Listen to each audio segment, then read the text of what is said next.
Hey, how's it going, everybody? It's Jazzy Video Store Sasquatch here. We have a Netflix movie called Do Revenge, directed by Jennifer Caton Robinson, starring Camila Mendez as Drea, Maya Hawke as Eleanor, Austin Abrams as Max, Rish Shaw as Russ, Talia Ryder as Gabby, and Ava Capri as Carissa. Basically, one girl has her boyfriend leak a nude or a photo of her.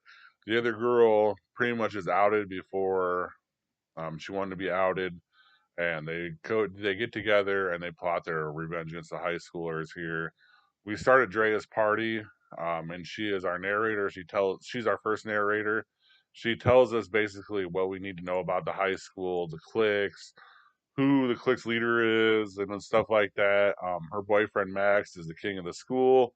Eventually, at the end of her birthday party, she's feeling frisky. She sends a little striptease video to Max, who Max then leaks it into the public. And then when he leaks it into the public, he basically says that he was hacked to her. Everyone sees it, and not only does everyone see it, but she confronts him in public and hits and beats the fuck out of him. And that's when we first meet Sarah Michelle Gellar here, who is the dean of students, and she tells her basically, you have to be better than this. You have to plot your revenge better, pretty much, because she's in a bunch of these, high school movies where it's about revenge and social status. So that's pretty much what her point is here. We get into the summer here. When we're in the summer, there's a house that Drea stays at. Eleanor eventually joins it, and she's trying to become Drea's friend. And at first, we think it's kind of like an innocent thing that she's from a different school, but we eventually find out that it's more sinister than that. And Eleanor tries to become a friend, basically setting up one of the girls at the school to have Drea go after, and Drea goes after her, gets her removed from the school, gets her and her friends both removed from the school or from the house here, and basically says that she's a cokehead and stuff like this. And the irony is that it eventually becomes out a cokehead. And this person is Sophie Turner, and Sophie Turner is very funny in this movie.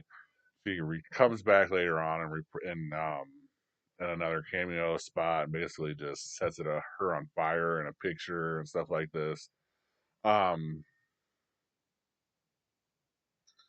they so this brings Drea closer to Eleanor. Eleanor and her become friends. Eventually, Eleanor opens up to her about what happened to her because everyone knows what happened to Drea.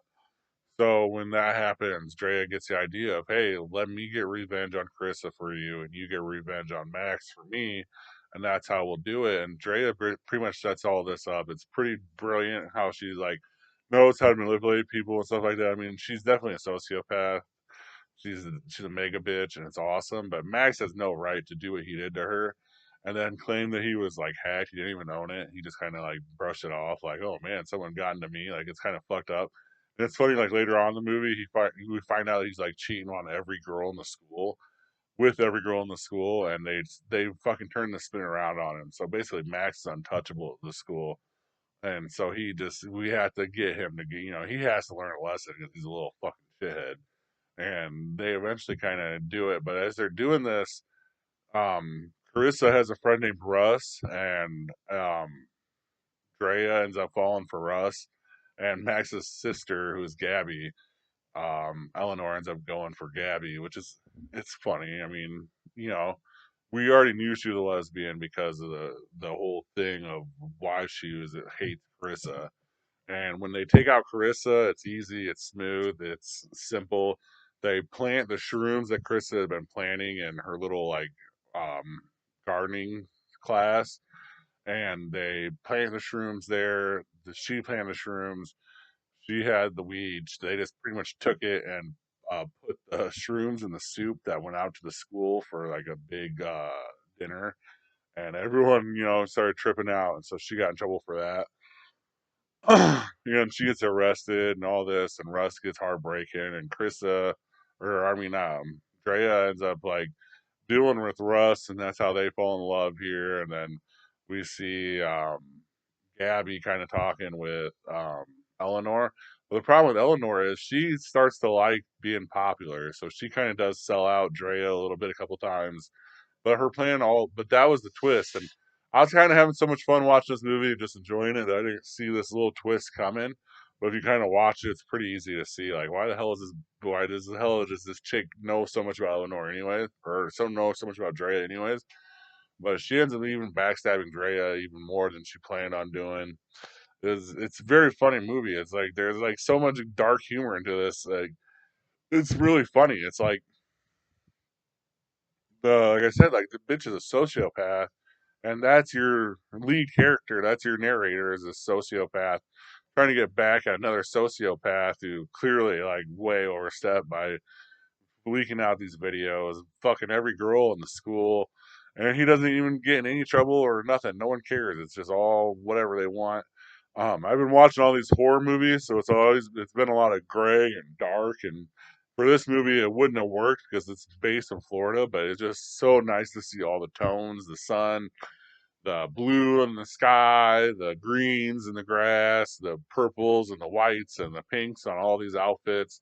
It was cool to see color. I love when movies get colorful. It reminded me of a 1990 movie, which is kind of perfect because this is definitely like in honor of all these like old school Clueless. Like I said, they brought back the Vampire Slayer, crying out loud, and Sarah Michelle Gellar. Like just think about all the movies she was in that involved in high school and stuff like that. So they definitely did it right. It was a dark comedy. I gave it a B plus. Overall, I gave it a B. This movie, I think anyone would really like. It was really funny. It was really dark humor, and that's like instead of like drawing from like humor on the plot, like they really drew from like really dark places with this humor, and I really liked it. But from that, I just wasn't expecting it. I was expecting more of like a stiffer movie, especially with all this like woke stuff going on nowadays. But they definitely went hard on some of this stuff, and it was very good. Very entertaining. I'm glad I got to watch it. I'm glad that I did these kind of like revenge movies. It kind of ended up being funny how they all end up being like more of like a dark comedy.